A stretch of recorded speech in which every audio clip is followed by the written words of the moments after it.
नमस्कार, विठ्ठल बोलेमध्ये स्वागत। मी विठ्ठल पाटील। कोल्हापूर जिल्ह्यात आज दिवसभरात पावसाचा जोर प्रचंड वाढलेला आहे। राधानगरी धरणाच्या पाणलोट क्षेत्रात मोठ्या प्रमाणात पाऊस पडत असून आज रात्री 10:01 क्रमांक 3चा स्वयंचलित दरवाजा उघडला आणि अवघ्या 2च मिनिटांमध्ये म्हणजे 10:03 स्वयंचलित दरवाजा क्रमांक 6 उघडला। दरम्यान रात्री 11:11 आणि एक स्वयंचलित दरवाजा उघडला आहे। क्रमांक 5चा दरवाजा उघडला असून राधानगरी धरणातून एकूण 6000 क्युसेक्स पाणी विसर्ग सुरू आहे।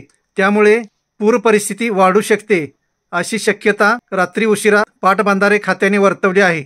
नदीपात्रात मोठ्या प्रमाणात विसर्ग सुरू आहे।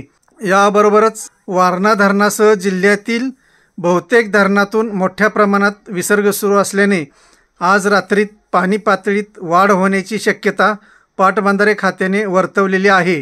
कोल्हापूरच्या पंचगंगेवरील राजाराम बंधाऱ्याची पातळी रात्री 11 वाजता 24 फुटावर होती, पण ही पातळी तासागणिक वाढत असल्याने कोल्हापूर परिसरात पूर परिस्थिती वाढू शकते असा पाटबंधारे खात्याने इशारा दिला आहे। धन्यवाद।